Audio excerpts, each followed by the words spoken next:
ইয়াসের পরবর্তী সিনেমা টক্সি। তো টক্সি মুভি কিন্তু এখন থেকে দিন গোনা শুরু করে দিয়েছে। তো আর বেশি দেরি নেই, 2 মাস হাতে সময় আছে এই টক্সি মুভি রিলিজ দেওয়ার জন্য। Hi friends, welcome to my YouTube channel. যারা নতুন আছো চ্যানেলটি সাবস্ক্রাইব করে দিও। ইয়াস টক্সি মুভির দিন গোনা শুরু করে দিয়েছেন এবং কি ধরনের এটা ব্লকবাস্টার হবে এবং কি ধরনের এটা কামব্যাক করবে, এটা তোমরা শুধু টিজার এবং ট্রেলার আসতে দাও, শুধু ফেটে যাবে, যা সিটকে রেখে দেওয়ার মতো কিন্তু আপডেট পেয়ে যাবে। শুধু ওয়েট করো।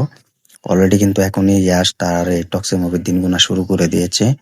তো এই ইয়াশ তার এই টক্সি মুভি এরকম ভাবে খরচ করে নির্মাণ করেছে। এই মুভিটি কিন্তু একজন মহিলা বলতে পারো কিন্তু পরিচালনা করেছেন এবং ডিরেক্টর হিসেবে থেকেছেন। তো তিনি এই মুভিটাকে পুরো পরিচালক হিসেবে দায়িত্ব থেকেছেন। তো ইয়াশ এর পরবর্তী সিনেমা এই টক্সি। তো টক্সি মুভিতে কিন্তু কিরাই আদভানি অভিনয় করেছেন এবং ইয়াশ অভিনয় করেছেন। তো আরো অনেক অভিনেত্রী আছে, আরো অনেক সুপারস্টার আছে, তারাও কিন্তু অভিনয় করেছেন।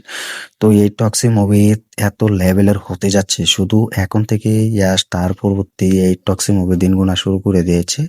তো আমরা জানি যে ইয়াশ কোন ধরনের মুভি করতে পছন্দ করেন, কোন ধরনের মুভি নিয়ে আসতে ভালোবাসেন এবং দর্শকরা কি মুভি চাই, এটা কিন্তু ইয়াশ তিনি জানেন। এবং কেজিএফ চ্যাপ্টার 1 এবং 2 পরে কিন্তু এই টক্সি মুভিটা তিনি করছেন। তো তার কাছে একাধিক টক্সি মুভির আগেও কিন্তু অনেক গল্প গিয়েছেন, সেসব গল্প তিনি রিজেক্ট করে দিয়েছেন এবং সেসব গল্প তার কাছে ভালো লাগেনি। হতে পারতো সেসব মুভির গল্প তিনি করলে প্রায় 400 থেকে 500 কোটি টাকার মতো বিজনেস করতে পারতো। তো তিনি বড় সুপারস্টার এবং বড় মাপ চাই, তো এটার জন্য সেসব মুভি করেনি। তিনি ভাবেন যে আমি কেজিএফ যেভাবে বিজনেস করেছি 1000 কোটি টাকার উপরে, তো এইসব ছোটখাটো মুভি আমি করব না, 500 থেকে 600 কোটি টাকা বিজনেস করব না। আমার চাই 2000 কোটি টাকার মতো মুভি এবং সেসব বিজনেস করব। তো এটাই হচ্ছে এই টক্সি মুভির খরচও কিন্তু প্রায় বেশি রাখা হয়েছে, তোমরা সকলেই জানো, বাজেটও বেশি। তো এই মুভিটা কিন্তু বিজনেস করবে প্রায় 2000-এর উপরে। তো তেমনটা কিন্তু জানা যাচ্ছে এবং তেমনটাই কিন্তু আপডেট শোনানো হচ্ছে।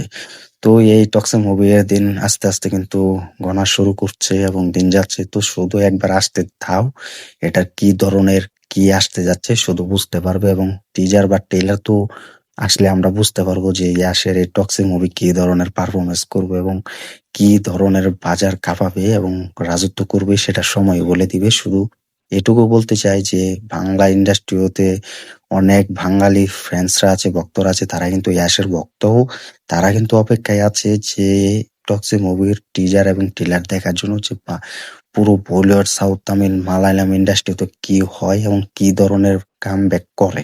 তো এটা শুধু সময় আসতে দাও। অলরেডি এখন সময় দিন গোনা শুরু করে দিয়েছে ইয়াস।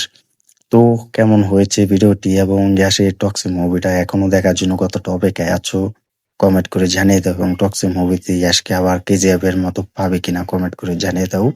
ভিডিওটি ভালো লাগলে শেয়ার করে দিও। চ্যানেল নতুন হয়ে থাকলে চ্যানেলটি সাবস্ক্রাইব করে দিও। দেখা হবে নতুন ভিডিও নিয়ে, নতুন আপডেট নিয়ে। ধন্যবাদ সবাইকে তখন সাথে থাকার জন্য।